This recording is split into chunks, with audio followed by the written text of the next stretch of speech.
galera, tudo bom? Sejam muito bem-vindos, muito bem-vindas à nossa aula de dicas e apostas para o SUS.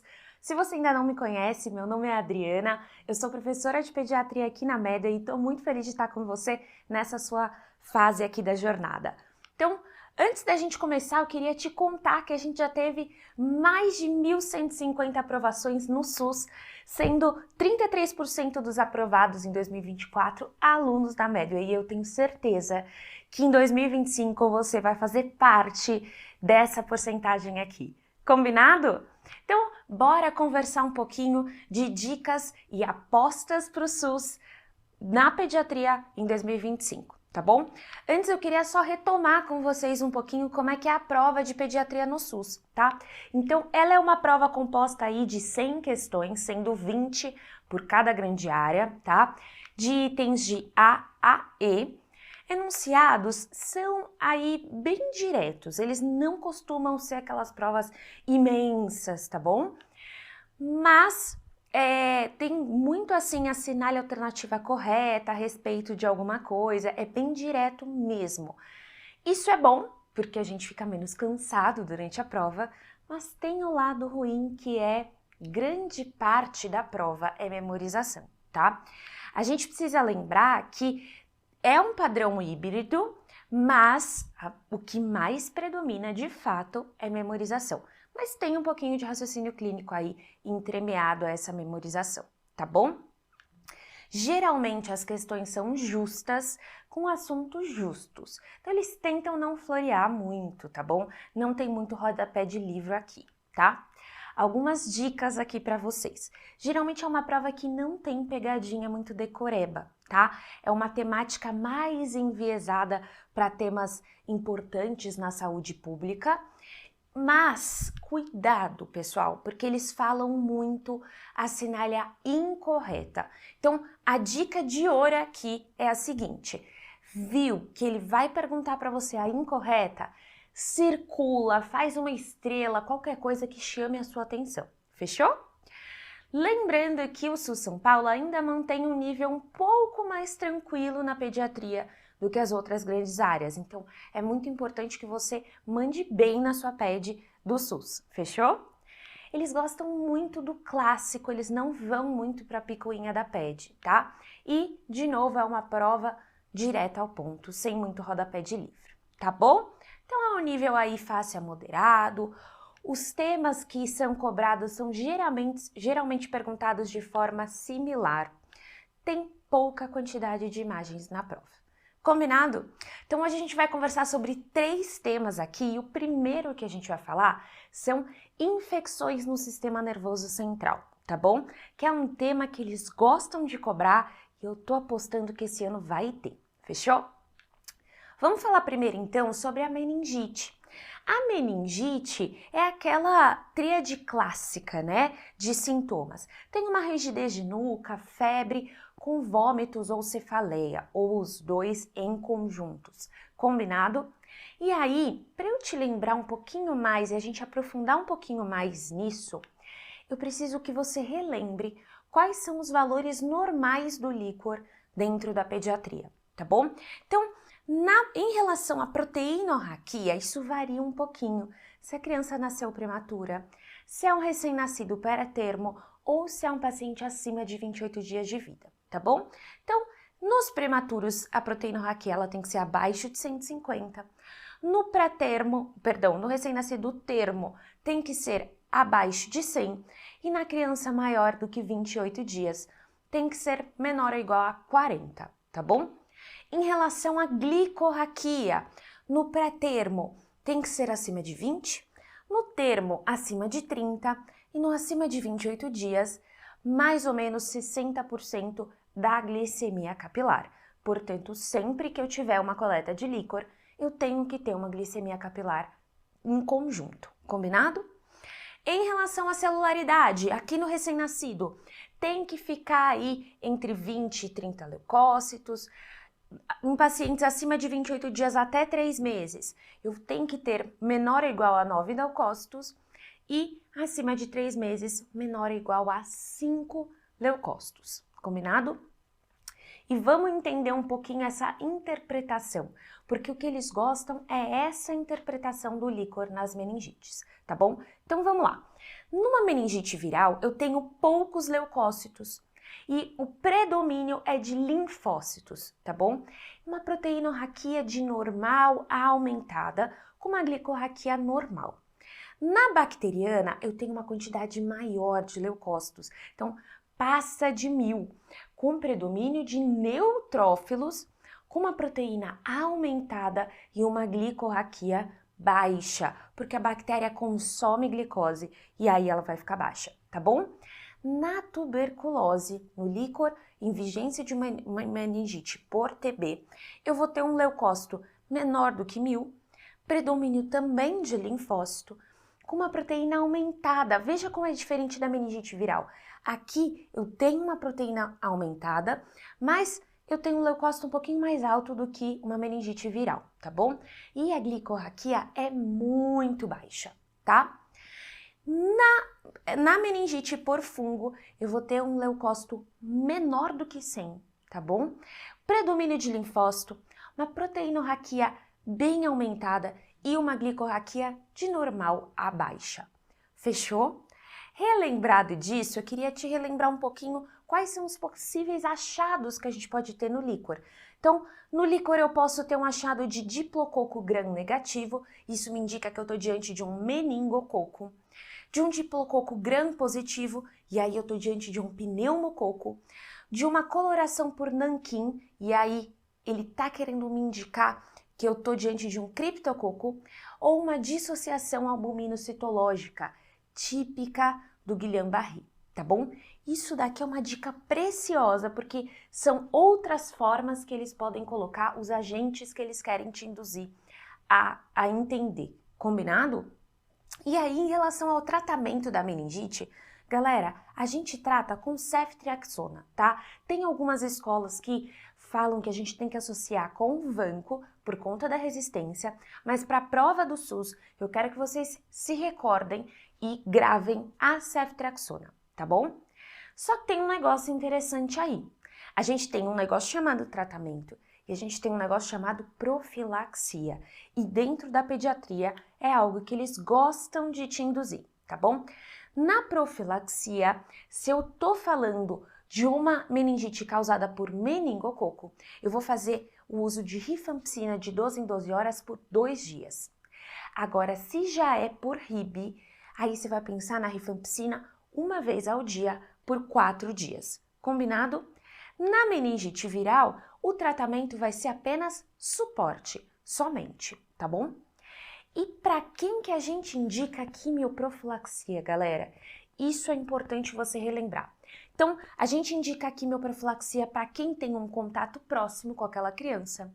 E principalmente se essa criança com contato próximo for abaixo de 7 anos.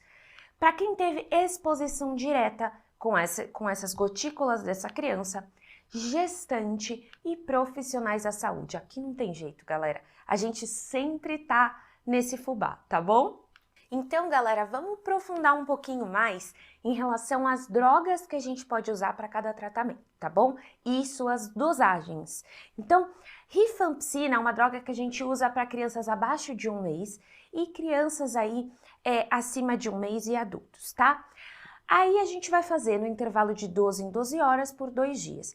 Dri, preciso relembrar a dose? Cara, já tenha visto alguma vez na sua vida, mas geralmente eles não cobram, principalmente SUS, não cobra dose de tratamento, tá bom? Na ceftriaxona é uma medicação que eu posso usar em menores que 12 anos, intramuscular, mas aí numa dose menor, ou em maior ou igual a 12 anos, numa dose maior, mas intramuscular também, e dose única, tá bom? O que eu gostaria que você lembrasse desse slide aqui? Na rifampicina eu vou fazer de 12 em 12 horas por 2 dias, ceftriaxona vai ser dose única e ciprofloxacino vai ser dose única também, mas aí só acima de 18 anos. Fechou? Se você lembrar isso aqui, tá ótimo, não precisa se atentar à dose, tá bom? E como que a gente previne a meningite, galera? É através das vacinas. E essa correlação de presença de meningites e prevenção é algo sim que o SUS pode trazer na sua prova. tá? Então, vamos lá. Eu tenho a vacina meningococo C, tá bom? Que protege contra a doença meningocócica causada aí pelo principal sorotipo, que é o sorotipo C, tá?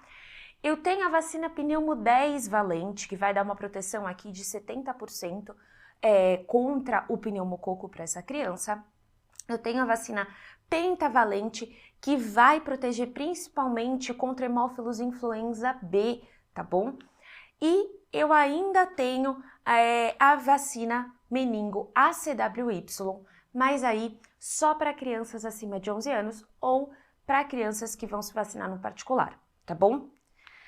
Ainda falando um pouquinho sobre infecções do sistema nervoso central, eu quero te retomar um conceito que às vezes fica lá no fundo da nossa cabeça e a gente esquece, que é a encefalite herpética, tá bom?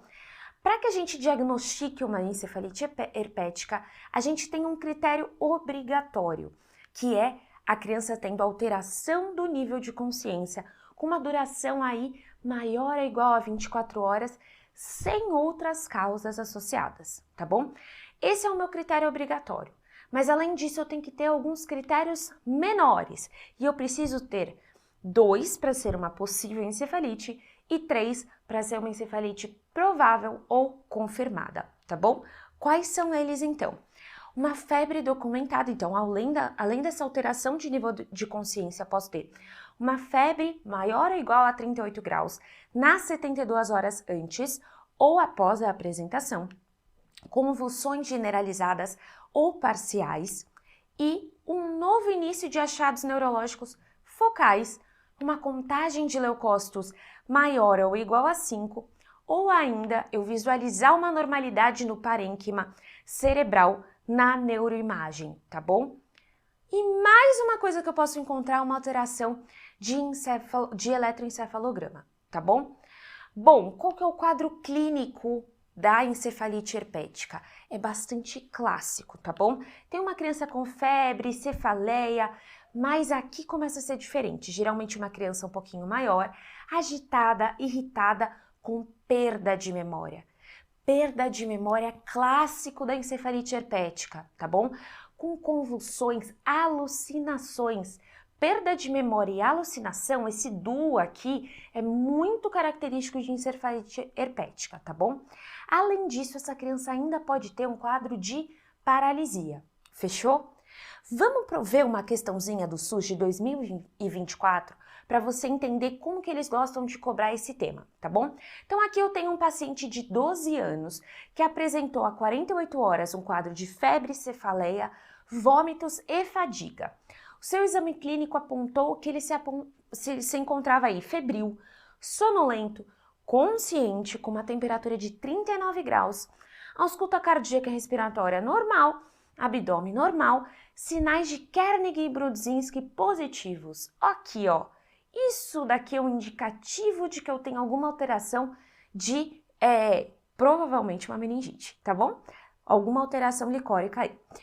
Entre os exames laboratoriais, eu vi um líquor com 1.120 leucócitos, sendo 86 neutrófilos, com predomínio de polimorfonucleares, uma proteinorraquia de 150, uma glicorraquia de 20 que está aguardando cultura. Algumas coisas interessantes a gente tem aqui, né, galera? Eu tenho uma criança com Kernig e Brudzinski positivos, então muito sugestivo aqui de um quadro de meningite, com muitos leucócitos, então eu tenho leucócitos mais aumentados, predomínio de neutrófilos e tem uma proteinorraquia mais aumentada com consumo de glicose. Galera, até que se prove ao contrário, aqui eu estou diante de um quadro de meningite bacteriana. Concorda comigo? Tenho leucócitos aumentado, predomínio de neutrófilos, baixa quantidade de glicose, típico aí de bactéria. Vamos ver o que ele pergunta aqui pra gente. Com base nessa situação hipotética, assinale a alternativa que apresenta o diagnóstico correto do paciente. Meningite viral? Galera, não, a meningite viral eu não vou ter predomínio de neutrófilos, né? Meningite fúngica também não. Também sem diagnóstico, não faz nem sentido, né? E uma meningite bacteriana, que é aqui a nossa resposta. Combinado? Muito bom, então. Vamos então para a nossa segunda parte da aula, que a gente vai falar um pouquinho sobre paus. Galera, paus aqui não tem muito jeito, a gente vai ter que relembrar esse fluxograma, então vamos passo a passo para você fixar aí na sua memória, tá bom? Então vamos lá. Eu vou começar minha RCP e aí vou começar ventilando, tá bom? Com bolsa, válvula, máscara e vou, assim que possível, monitorizar esse paciente, tá bom? Assim que eu conseguir monitorizar esse paciente, eu vou avaliar, eu tô diante de um ritmo chocável? E se esse ritmo for chocável, eu vou precisar identificar, bom, é uma TV ou uma FV, tudo bem? Ritmos chocáveis são esses dois. Independente de qual que a gente está falando, a gente vai administrar o primeiro choque, tá bom? Galera, aqui a gente vai ter que relembrar fluxograma, não temos muito o que fazer, mas vamos por partes, tá bom? Primeira coisa, reconheci minha PCR, vou iniciar minha RCP, tá bom? E vou iniciando minha RCP até que alguém chegue com o monitor. Chegou com o monitor, eu vou avaliar, peraí, esse ritmo é chocável ou não chocável? Vamos considerar que eu estou diante de uma FV ou uma TV, e aí, portanto, são ritmos chocáveis, tá bom? Portanto, eu vou administrar aqui o primeiro choque. Administrei o choque, vou voltar para minha RCP por mais 2 minutos e vou tentando um acesso aqui para essa criança, tá bom? Deu os 2 minutos, está na hora de eu checar novamente o ritmo. Continua um ritmo chocável? Se a resposta for sim, vou administrar outro choque, mas aqui eu já coloco a minha epinefrina para jogo, tá bom, galera? Então, grava aqui comigo. Ritmo chocável, eu vou chocar 2 vezes, depois do segundo choque eu vou fazer epinefrina, tá bom? E vou considerar uma via aérea avançada. Combinado? Se o ritmo continuar chocável, eu vou chocar, de novo, RCP por mais 2 minutos e vou fazendo a minha epinefrina. Combinado? Até aqui tudo bem? O que eu quero que você guarde desse fluxograma? Se o ritmo é chocável, eu vou chocar 2 vezes e iniciar a epinefrina. Combinado? Bom, agora, se eu tô lá, iniciei minha RCP, essa criança, percebi que ela parou, iniciei a RCP, vou avaliar o ritmo. Se esse ritmo não for chocável, portanto, eu tô diante de uma assistolia ou uma ESP, aqui eu vou entrar com a epinefrina o quanto antes. O que eles podem te confundir um pouquinho? O tempo de entrar a epinefrina num ritmo chocável e num ritmo não chocável. Galera, no ritmo não chocável é o quanto antes. É assim, olhou no monitor, vi que eu tô diante de uma ESP ou uma sistolia, epinefrina na hora, tá bom? Vou iniciar, obviamente, minha RCP. Enquanto eu continuei aí minha RCP, eu já vou aplicar minha epinefrina o quanto antes, tá bom? E considerar a via aérea avançada um pouquinho mais precoce até do que o quadro de ritmos chocáveis, tá bom? E aí, se o ritmo ficar chocável a qualquer momento, eu vou voltar o meu fluxograma lá para os ritmos chocáveis, tá bom? E se o ritmo não for chocável, aqui eu preciso pensar nas causas reversíveis de parada. Combinado? E aí, se tratei as causas reversíveis de paradas, foi para um ritmo chocável? Se sim, eu volto para o meu fluxograma de ritmo chocável. Se não, eu vou pensar, se não houver sinais de retorno de circulação espontânea, aí eu vou pensar lá no meu item 10 de voltar a minha epinefrina, vou continuar a minha epinefrina, eu vou tentando reanimar essa criança, tá bom? E quando ela voltar, eu vou para os cuidados pós-parada. É isso. O que eu preciso te relembrar disso aqui? Epinefrina o quanto antes, epinefrina o quanto antes, tá bom? É isso que eu quero que você grave desse fluxograma. Fechou? Vamos reforçar alguns conceitos aqui para vocês. A dose intraóssea é exatamente igual à dose que a gente vai fazer das medicações endovasculares, tá bom? Ou seja, quando a gente está falando da epinefrina, a dose vai ser 0,01 mg por quilo, tá bom? Lembrando que eu já estou considerando a adrenalina diluída, tá bom? Por quê? Adrenalina diluída igual a PCR. Quando eu tô falando de uma anafilaxia, eu vou fazer ela pura, combinado? E em relação ao choque, O primeiro choque, lembra que na pediatria é diferente do adulto, pessoal. Aqui eu preciso ir dosando o meu choque a partir do peso dessa criança. Então, o meu primeiro choque vai ser de 2 joules por quilo. No meu segundo choque, eu vou dobrando a minha quantidade de joules quilo a cada choque, num valor máximo até 10 joules por quilo, tá? Então, primeiro choque, 2 joules por quilo, segundo choque, 4 joules por quilo, e isso vai até 10 joules por quilo, tá bom? Outras coisas importantes aqui para vocês. Se eu tô num único socorrista, eu vou fazer sempre essa reanimação na proporção de sempre 30:2, tá bom? Isso se eu tiver num único socorrista. Se eu tiver em 2 socorristas, o meu trabalho é dividido, então vai ficar de 15:2, tá? Sempre que eu for fazer uma massagem cardíaca padrão ouro, eu preciso comprimir esse tórax da criança em 1/3 do diâmetro anteroposterior. O que significa em bebês eu comprimir 4 centímetros, em crianças 5 centímetros e nos adolescentes de 5 a 6 centímetros, tá bom? E aonde que eu vou posicionar as minhas mãos aí para fazer a compressão? Na metade inferior do externo. Outra coisa que eles gostam de te cobrar é a frequência da massagem cardíaca, que sempre vai ser de 100 a 120, tá bom? E eu preciso permitir o retorno total do tórax após cada compressão e colocar esse paciente numa superfície rígida, ou seja, colocá-lo em cima de uma prancha e evitar ao máximo interrupções aqui. Fechou? Vamos relembrar um pouquinho quais são as causas reversíveis da parada na criança.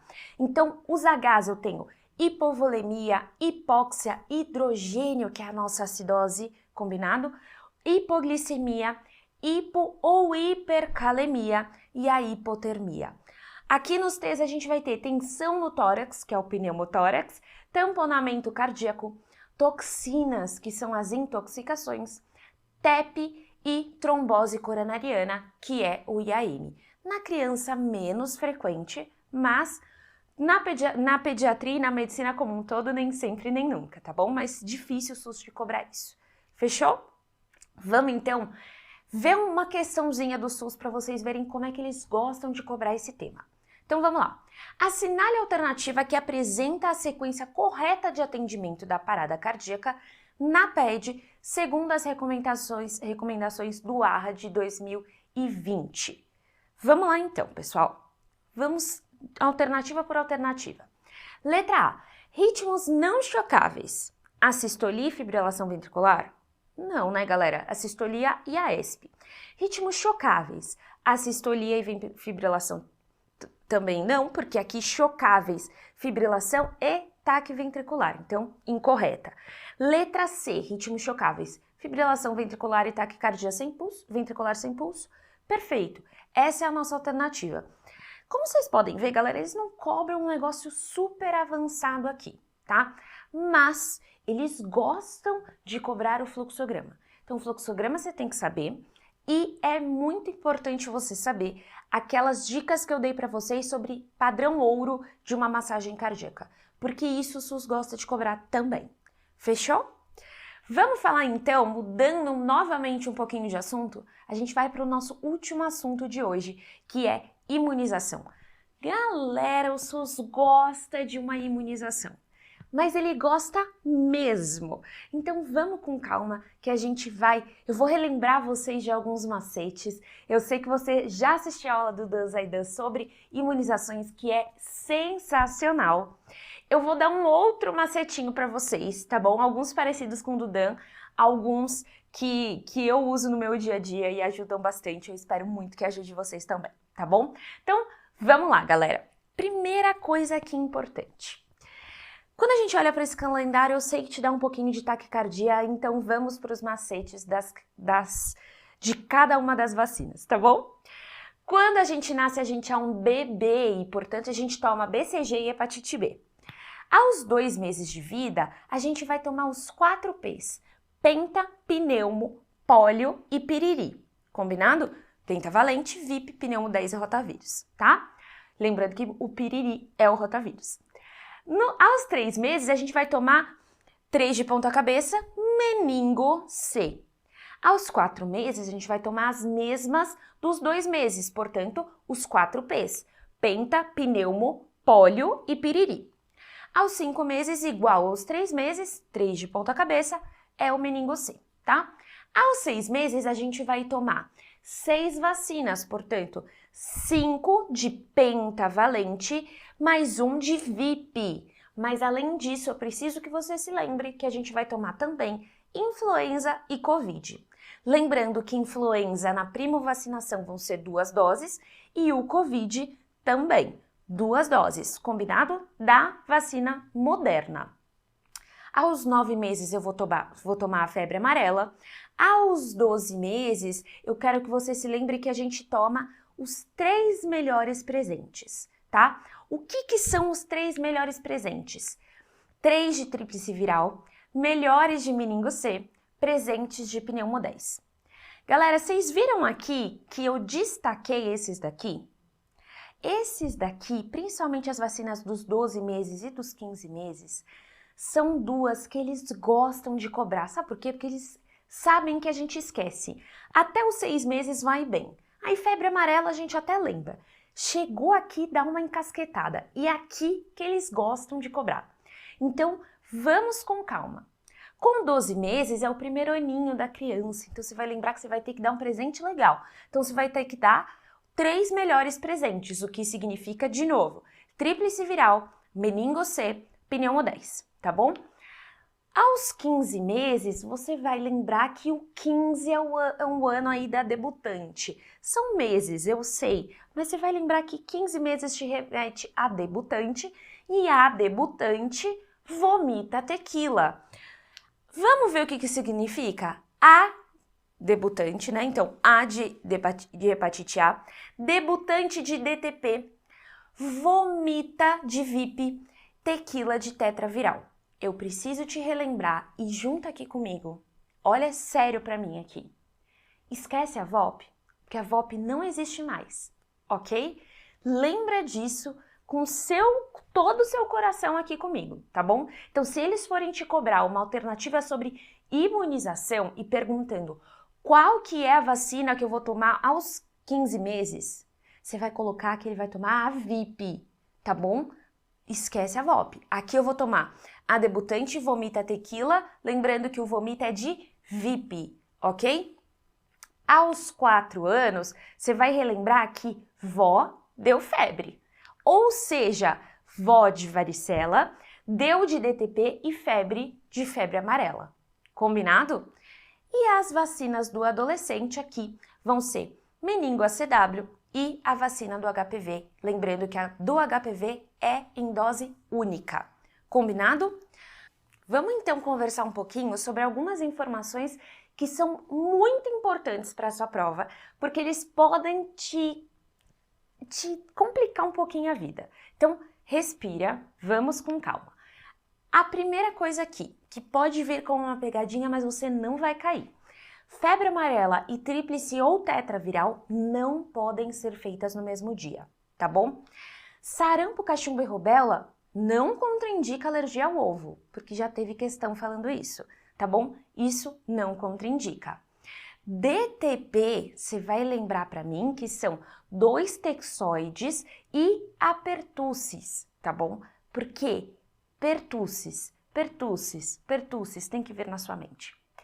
Lembra que a pertussis é a grande causadora das reações por conta pós-vacinais, por conta da vacina do DTP. Então, aqui talvez eles possam te pegar um pouquinho de quem que causa as reações vacinais. Lembra que é a pertussis, tá bom?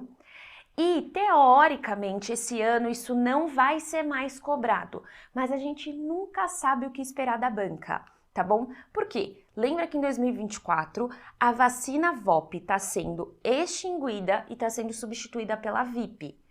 Mas a gente pode ainda ter alguma banca, como a do SUS, querendo cobrar alguma coisa de você da VOP. Então, lembra que ela tem uma excreção fecal de vírus vacinal. Então, ela não vai poder ser usada para quem é contactuante de pacientes imunossuprimidos, tá bom? Vamos conversar um pouquinho sobre os eventos adversos da DTP. Lembra que a gente conversou há pouquíssimo tempo atrás que a DTP, essa tríade, ela é uma das mais reativas, principalmente por conta do componente pertussis. É ele o grande causador aí das reações quando a criança toma a DTP. Só que existem algumas reações e alguns eventos adversos que são tão severos que fazem com que a próxima dose dessa vacina, a criança, ao invés de tomar a DTP, ela tenha que tomar a DTPA, para a gente evitar reações e novos eventos adversos aí dessa vacina, tá bom? O que eles gostam de cobrar é qual evento adverso faz com que eu tome a DTPA na próxima vez, ou até não possa mais tomar o componente pertussis da próxima vez. Então vamos lá. Se a criança tem um choro persistente, e aqui relembra comigo que é aquele choro que dura mais de 3 horas, aquele choro bem insistente que nada acalma a criança pós a vacina da DTP. Isso não contraindica a vacina e a criança não muda nada. Próxima dose ela vai continuar com o esquema DTP, tá? Um episódio hipotônico hiporresponsivo já é mais assustador, certo? Então a próxima que ela vai tomar vai ser DTPA e não mais DTP. Na convulsão pós-vacinal, ela também vai tomar a pertussis atenuado na próxima vez. Então, DTP-A. Agora, se essa criança evoluiu aí com encefalopatia pós-vacinal, esquece. Ela não vai tomar mais componente pertussis na vida dela. As próximas sempre serão com DT. Fechou? Vamos ver uma questãozinha do SUS para vocês entenderem o que eles cobram em relação a isso e como que a banca cobra? Aqui, o Programa Nacional de Imunizações inclui várias vacinas.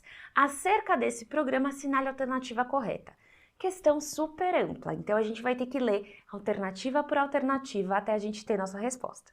Vamos lá. Letra A. A vacina do rotavírus tem se demonstrado muito segura, inclusive para crianças com história de doença gastrointestinal crônica e de malformação congênita do trato gastrointestinal e portadoras de imunodepressão. Letra B. Nas vacinas contra a coqueluche, o componente pertussis está associado ao maior número de reações adversas, como febre, irritabilidade e sonolência, e eventos adversos graves, como síndrome hipotônica hiporresponsível e convulsão febril. As vacinas acelulares diminuem o risco desses eventos, mantendo eficácia semelhante à das células inteiras. Interessante a questão B, a alternativa B, certo? Alternativa A nada a ver, mas a alternativa B achei interessante. Vamos ver se tem alguma outra aqui. Alternativa C. No Brasil, existe apenas uma vacina licenciada contra a poliomielite, que é a VOP? Não, né, galera? A gente tem a VIP também, certo? Letra D. A vacina combinada tríplice viral inclui proteção para sarampo, rubéola e varicela, sendo composta de vírus vivos atenuadas. A tríplice viral é sarampo, cachumba e rubéola, tá bom? Então, incorreta aqui. Letra E. No PNI, a vacina para o HPV é uma vacina quadrivalente, indicada apenas para meninas de 9 a 14 anos, no esquema de 2 doses. Nada a ver aqui, né, galera? Agora a gente faz uma única dose e pode ser para meninos também, tá bom? Com intervalo, agora não tem mais intervalo porque é dose única. Então, essa finalzinho aqui da alternativa está incorreta. Combinado? Portanto, a gente fica realmente com a nossa letra B, que é exatamente o que a gente conversou há pouco sobre reações adversas aqui do DTP. Combinado, pessoal? Muito bom, espero que vocês tenham aproveitado aqui e que vocês fiquem aí mais confiantes, porque eu tenho certeza que vocês vão fazer uma excelente prova do SUS e a gente se vê numa próxima. Arrasem na prova!